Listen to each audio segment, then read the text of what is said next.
제가 제목을 정한 게 있어요. 네. 오늘 제목이 하나님이 보내신 사람인데요. 제가 부제를 이렇게 정했습니다. 응답을 따라간 곳에서 어려움이 생길 때라는 네. 부제를 정했습니다. 오늘 본문은 열왕기상 17장 본문 말씀이고요. 네. 이 열왕기상 17장에는 여러분들 잘 아시는 엘리야라는 선지자가 나옵니다. 엘리야는 구약의 여러 가지 사건으로 우리에게 익숙한 선지자이죠. 네. 오늘 본문의 주인공인 엘리야가 아합에게 17장 1절에서 이런 말을 해요. 어떤 말을 하냐면 앞으로 수년 동안 비도 이슬도 내리지 않을 것이다 라는 말을 합니다. 이 아합 왕은 나쁜 악한 왕이었었거든요. 하나님의 율법과 하나님의 계명을 어기는 일이 너무 많으니까 그 땅에 악이 많이 관영한 상태여서 하나님께서 일종의 심판처럼 비를 내리지 않겠다라고 말씀하시죠. 그리고 나서 하나님이 엘리야에게 어떻게 말씀하시냐면 네. 열왕기상 17장 3절 4절 말씀인데요. 피디님 한번 읽어주시겠어요? 네, 함께 나눕니다. 너는 일어나 시돈에 속한 사르밧으로 가서 거기 머물라. 내가 그곳 과부에게 명령하여 내게 음식을 주게 하였느니라. 네, 그 말씀은 9절 네, 말씀이고요. 여러분 3절과 4절 앞부분 제가 한번 나누겠습니다. 앞에 있는 말씀. 제가 읽을 부분이 더 있었는데 제가 한 칸 띄웠네요. 네, 뒤에 걸 먼저 읽으셨어요. 네, 여러분 다시요. 아시죠? 생방송으로 함께하고 있습니다. 3절과 4절입니다. 네, 제가 다시 열왕기상 17장 3절과 4절 말씀 피디님 읽어주십니다. 네, 너는 여기서 떠나 동쪽으로 가서 요단 앞 그리 시냇가에 숨고 그 시냇물을 마시라. 내가 까마귀들에게 명령하여 거기서 너를 먹이게 하리라. 아멘. 아마 엘리야의 마음속에 네. 아합에게 이런 이야기를 하고 나서 나 어떻게 하지? 나 그냥 있으면은 누가 잡아가는 거 아니야? 그런 두려움이 있었나 봐요. 하나님 뭐라고 말씀하시냐면 요단 앞에 있는 그리시넷가로 가서 거기서 물을 마시고 좀 기다리고 있어라. 그렇게 말씀하십니다. 네. 하나님의 말씀에 순종해서 엘리야는 그리시넷가로 갑니다. 그리고 그곳에서 물을 마시고 까마귀들이 가져가 주는 음식을 먹습니다. 네. 근데 이상한 일이 생겨요.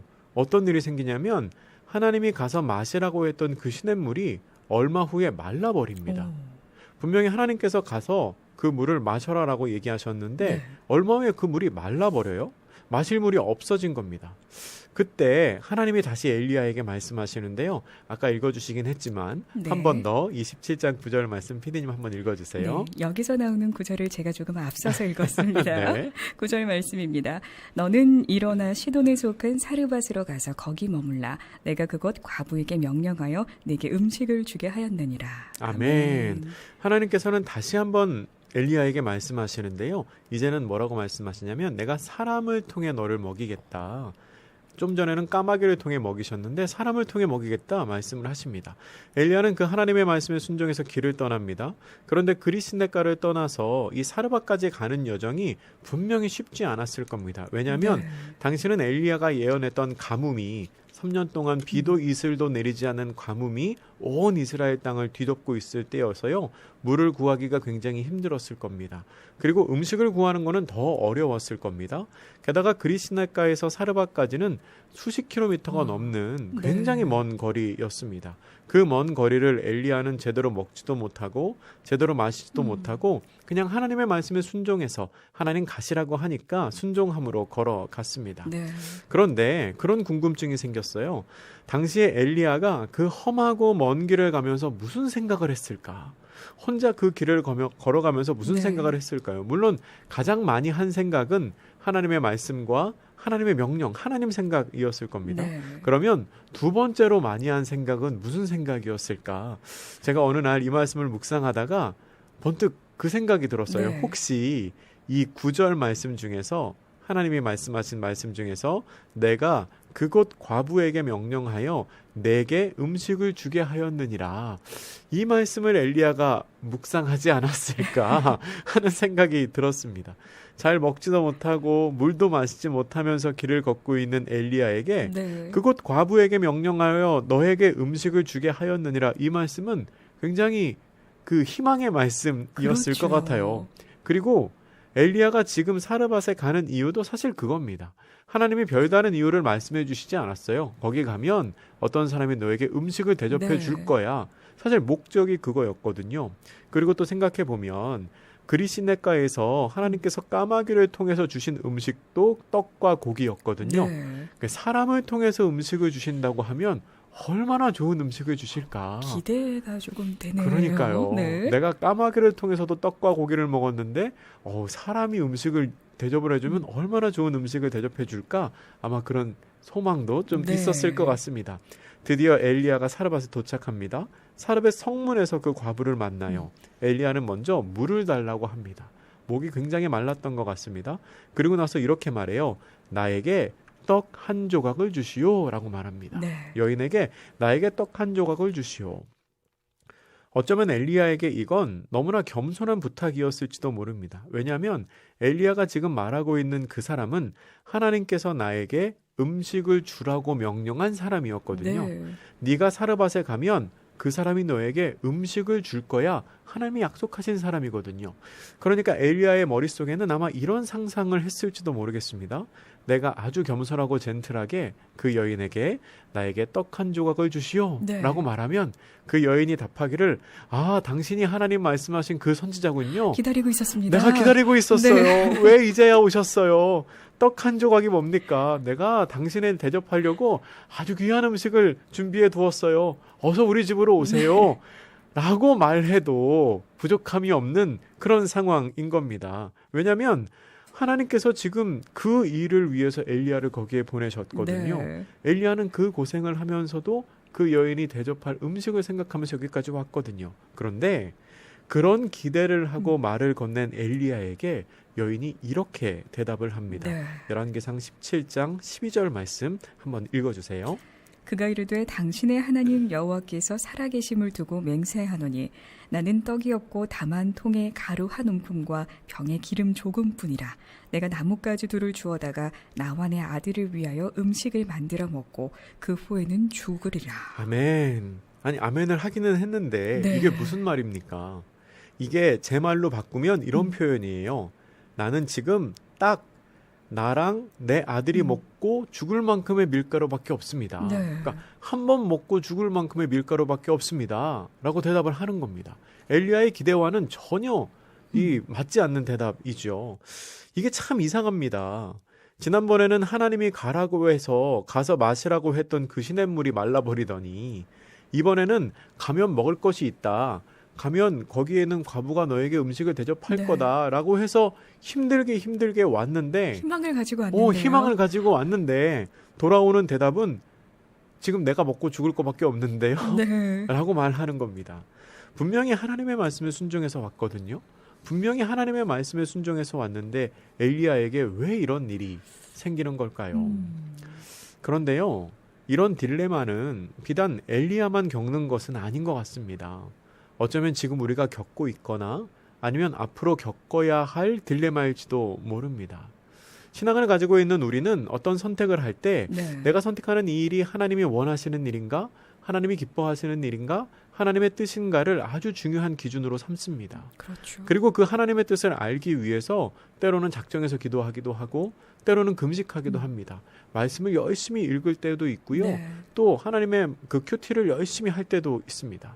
그리고 그러다가 하나님의 응답이 있으면 우리는 그 하나님의 음성에 순종합니다. 그런데 문제는 그렇게 기도하고 응답받아서 순종하면 모든 일이 다 잘 풀리는가? 그래야 하는데 점점 네. 그러면 좋겠는데 그렇지만 꼭 그렇지는 않다는 거죠. 예를 들어서 열심히 기도하고 응답받아서 네. 이사 가면 이사간 그 집에서는 꼭 좋은 일만 생길까요? 그게 아니더라고요. 내가 기도하고 응답받아서 하나님의 도우심으로 취직하면 네. 취직한 직장에는 다 천사 같은 분들만 계시던가요?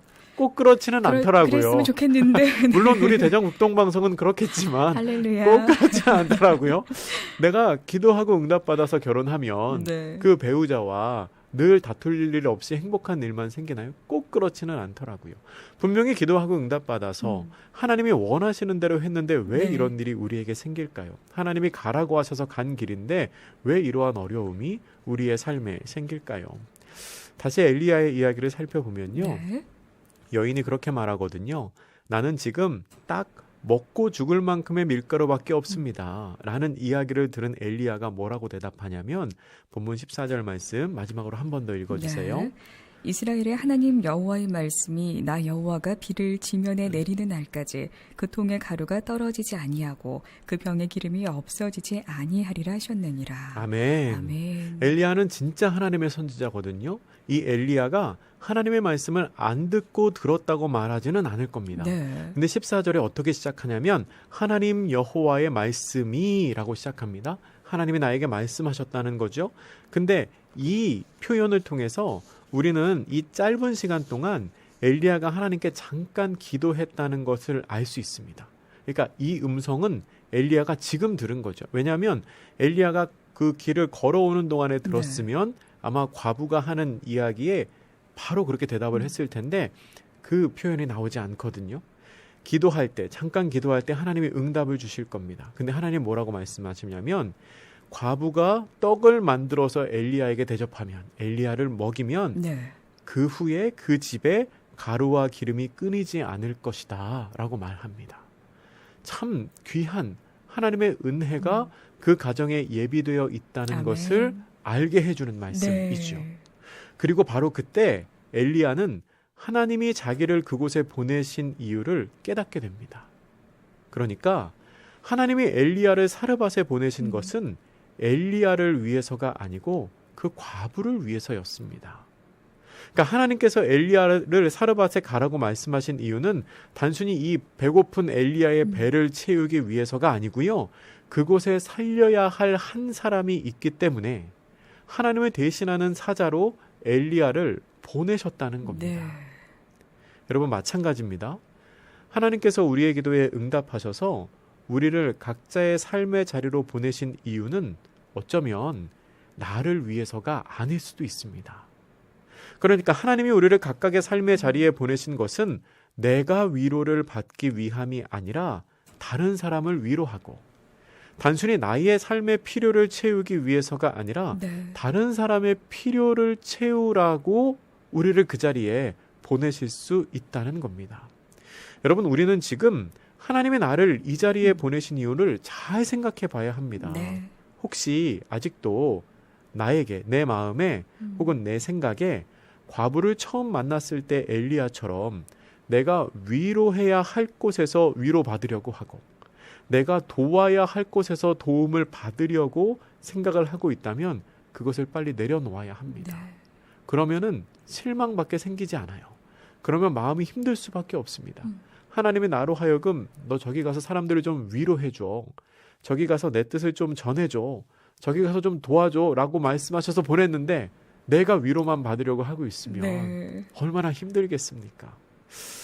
그리고요 오늘 말씀에서 놓치지 말아야 할 또 한 가지 귀한 메시지가 있는데요. 그것은 결국 하나님이 엘리야에게 말씀하신 대로 그 사르밧 과부는 엘리야에게 음식을 대접한 사람이 되었다는 겁니다. 아멘. 이게 참 중요해요. 감사하네요. 네, 감사하죠. 이게 없었으면 큰일 날 뻔했어요. 네. 하나님이 처음에 사르밧에 엘리야 보낼 때 그렇게 말씀하시잖아요. 가면 과부가 너에게 음식을 줄 거다 말씀하시거든요. 근데 가서 보니까 전혀 그런 상황이 아니에요. 근데 결국에는 그 여인이 엘리야를 대접하거든요. 하나님 말씀하신 대로 이루어지거든요. 근데 언제 그렇게 되었나 생각해 보니까 말씀을 살펴보니까 사르밧 과부가 엘리야의 이야기를 듣고 하나님의 뜻에 순종했을 때 그가 엘리야를 먹을 것이라는 하나님의 약속이 이루어졌습니다. 이것은 내 주변에 어려움에 처한 그 한 사람이 살아야 보냄을 받은 나도 살 수 있다는 사실을 보여줍니다. 또한 그것이 보냄을 받은 우리를 위해서 하나님이 예비하신 은혜입니다. 아멘. 그 사람이 살아야 나도 살고요. 내가 속한 공동체, 내 가정이 살아야 내가 살고요. 우리 교회가 살아야 내가 산다는 겁니다. 위로하러 보낸 그 자리에서 내가 왜 내가 위로해야 돼? 나도 위로받을 거야. 가만히 있으면 그 공동체도 힘들어지고 나도 힘들어지죠. 그런데 하나님께서 나를 보내신 그 사명대로 내가 위로하고 내가 섬기고 내가 대접할 때 그 공동체가 살고 결국 그 공동체가 살았을 때 나도 살게 된다는 거죠. 아멘. 우리는 각자의 삶의 자리에 하나님께서 보내신 사람입니다. 하나님이 나를 그곳에 보낸 이유는 나의 배부름을 위해서가 아니고 내가 그곳에서 해야 할 일이 있기 때문입니다. 내가 보내진 그 자리에서 하나님의 뜻을 이루어 갈 때 결국은 나도 살 수 있습니다. 네. 하나님이 보내신 사람으로서의 사명을 온전히 감당함으로 말미암아 그렇게 세상 속에서 하나님의 영광을 드러내고 나타내는 우리 행저질라 가족분들 되시기를 주님의 이름으로 축복합니다. 아멘.